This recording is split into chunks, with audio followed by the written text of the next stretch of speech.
Tinea কুরুরিস এই রোগটায় বর্তমানে কিন্তু বেশি বেশি করে মানুষকে জ্বালা যন্ত্রণা দিচ্ছে।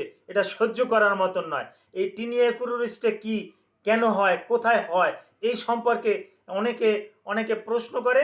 তাই আজকে টিনিয়া কুরুরিস সম্পর্কে বিস্তারিত আলোচনা করব। আসসালামু আলাইকুম রহমতুল্লাহি ওবারাকাতুহু। আমি ডাক্তার মীর শহীদুল ইসলাম। আমার চেম্বার শুভেচ্ছা 255, ঐতিহ্যবাহী শেখঘাট, সিলেট।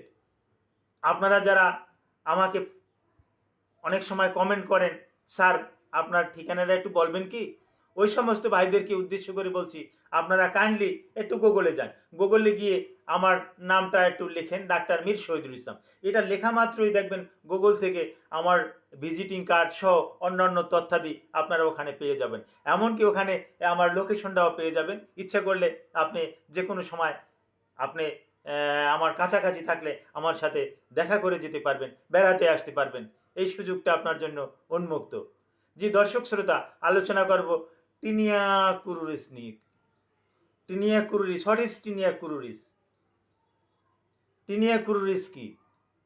টিনিয়া কুরুরিস এর বাংলা বাংলা যদি বলতে হয় তাহলে কুস্কিতে, রানের চিপায়, ওখানে ফাঙ্গাল ইনফেকশন। এই রানের চিপায় ফাঙ্গাল ইনফেকশনকে আমরা বলি টিনিয়া কুরুরিস। কেন হয়? এটা ফাঙ্গাস দিয়ে হয়। ফাঙ্গাল ইনফেকশন ফাঙ্গাস দিয়ে হয়, ডার্মাটোফাইটোসিস দিয়ে হয়। এখানে স্কিন স্ক্রিপিংয়ে বিভিন্ন রকমের ফাঙ্গাস পাওয়া যায়। এগুলোর বিভিন্ন রকমের নামও আছে।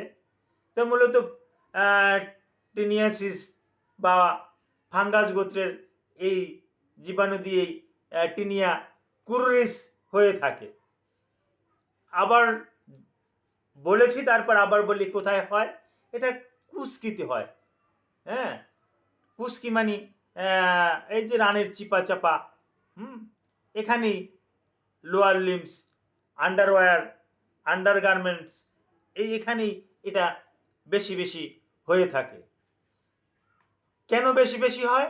অনেক সময় আছে যে না আপনি হ্যাঁ আন্ডারওয়্যার পরেন, জাঙ্গিয়া পরেন, এটা ঘামে ভিজে যায়। ওই জাঙ্গিয়াটার উপরে আপনি আর একটা প্যান্ট পরেন, আপনি পুরুষ, আপনি ফুল প্যান্ট পরেন। অনুরূপ মহিলারাও কিন্তু জাঙ্গিয়া পরে, জাঙ্গিয়ার নিচে সে উপরে আবার অন্য অন্য কাপড় চোপড় সে পরিধান করে। তো এইখানে শক্ত কাপড় ডাবল থাকাতে ওখানে ঘাম বেশি হয়। তো ঘামটা ওখানে ঘাম হওয়ার পরিপ্রেক্ষিতে আস্তে আস্তে করে ওখানে কিন্তু একটা দুর্গন্ধের সৃষ্টি হয় এবং ওখানে কিন্তু এই ফাঙ্গাস অটোমেটিক কিন্তু জন্মই নিয়ে নেয়। এবং অনেক সময় আছে তাড়াহুড়া করে অনেকে ওই টয়লেটের কার্যক্রম সেরে ফেলে, তখন সময় অনেক সময় আছে আমরা বলি যে একটু টিস্যু দিয়ে বা অন্য একটা আলাদা কাপড় দিয়ে ভালো করে শুকিয়ে মুছে তারপর আসে আপনি জাঙ্গিয়া বা প্যান্ট এগুলো আবার পরিধান করুন। কিন্তু পাবলিক টয়লেটে, বিভিন্ন টয়লেটে তারা পায়খানা পেশাব সেরে নেয়, সেখানে ওই এত সুযোগ সুবিধা থাকছে না, যার পরিপ্রেক্ষিতে বেশিরভাগ সময় কিন্তু আমরা এই টিনিয়া কুরুরিসের রুগীদের দেখতে পাই। এই টিনিয়া কুরুরিস রুগীরা বেশিরভাগ সময় কিন্তু বড় ধরনের সমস্যা নিয়ে আসে। আর অন্যান্য জায়গাতে ফাঙ্গাল ইনফেকশন থাকলে আমাদের কাছে এসে তাৎক্ষণিকভাবে সেটা বলে, আমাদেরকে দেখাতে পারে, আমরা দেখি, দেখে তারপর আসে চিকিৎসা দেই। আর একটা ভালো মানুষ, একজন সে স্কুলের একজন টিচার, স্কুলের একজন ম্যাডাম, কথার কথা বলতেছি, কলেজেরই একজন প্রফেসর, হ্যাঁ কলেজের একজন অধ্যাপিকা, এরকমের বিভিন্ন রকমের উচ্চপদস্থ কর্মকর্তারা যখন আমাদের চেম্বারে আসে তখন একটু দ্বিধাদ্বন্দ্বেও পড়ে যে স্যারের কাছে এই সমস্যাটা কেমনে বলি, যে আমার এখানে এরকমের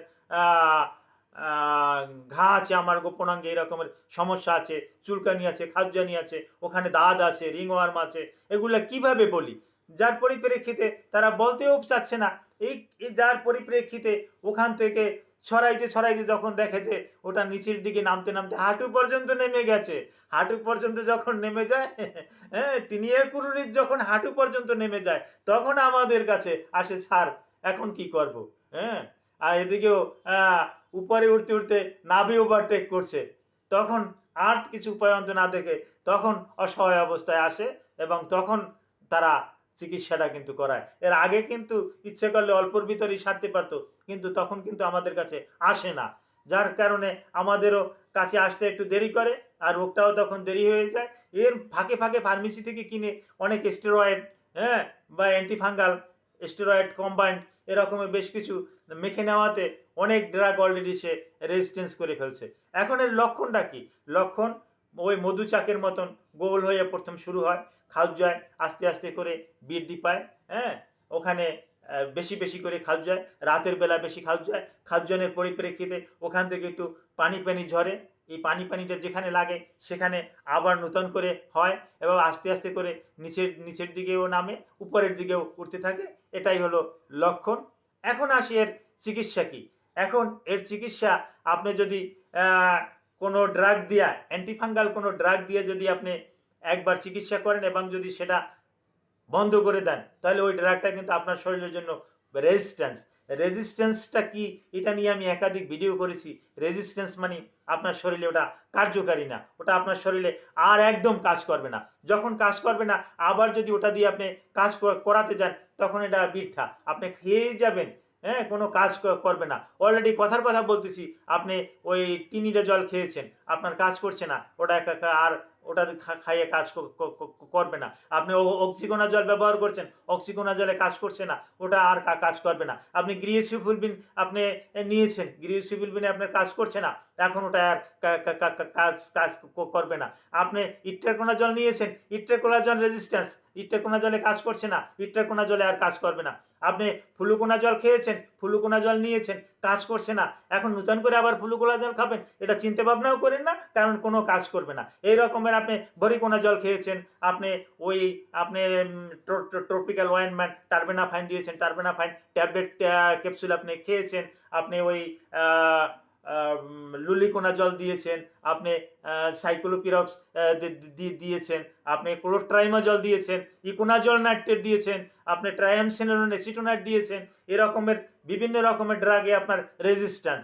সেক্ষেত্রে আপনার জন্য একটা পথ খোলা আছে, পচাকোনা জল। এই পচাকোনা জলটা দিয়া ডক্টর আপনাকে যদি লিখে দেয়, কোনো ডার্মাটোলজি যদি লিখে দেয় পচাকোনা জল, এই পচাকোনা জল দিয়ে আপনি চিকিৎসা করতে পারেন, বা ওই কম্বিনেশন ড্রাগও আপনাকে ডক্টর আপনাকে দিতে পারে। তাই ওই কম্বিনেশন ড্রাগ যদি আপনি নিয়মিত খান, নিয়মিত ব্যবহার করেন, তাহলে আপনি ওই টিনিয়া কুরুরিস থেকে আপনি রক্ষা পাবেন। অন্যথায় কিন্তু আপনার কিন্তু ওখান থেকে আর রক্ষা পাওয়ার আর বিকল্প কোনো পথ নাই। তো টিনিয়া কুরুরিস সম্পর্কে অনেক কিছুই বললাম। এই টিনিয়া কুরুরিস সম্পর্কে অনেকেই বলতে দ্বিধাদ্বন্দ্ব করছেন, তারা আমাকে পার্সোনালভাবে আমাকে ফোন দিলে কোনো রকমের কোনো দ্বিধাদ্বন্দ্ব করবো না, আমি আপনাদের ফোন রিসিভ করব এবং চেষ্টা করবো আপনাদেরকে ভালো একটা পরামর্শ দেওয়ার জন্য। আপনারা আমাকে হোয়াটসঅ্যাপে নক করতে পারবেন, ইমোতে নক করতে পারবেন, সরাসরি নাম্বারে আপনি কল দিতে পারবেন, ইমেল করতে পারবেন। কোনো রকমের কার্পণ্যতা করবেন না, আপনারা যোগাযোগ রাখবেন। আমি চেষ্টা করব আপনাদেরকে ভালো একটা পরামর্শ দেওয়ার জন্য, এটাই আমার কাজ। তো আমি ডাক্তার মীর শহীদুল ইসলাম আপনাদের থেকে এখানে বিদায় নিলাম। সৃষ্টিকর্তা আপনাদের সকলকে মঙ্গল করুন। আবার নতুন কোনো একটা ভিডিও নিয়ে আপনাদের সামনে আবার হাজির হব। ততক্ষণ অপেক্ষায় থাকুন। Thank you all.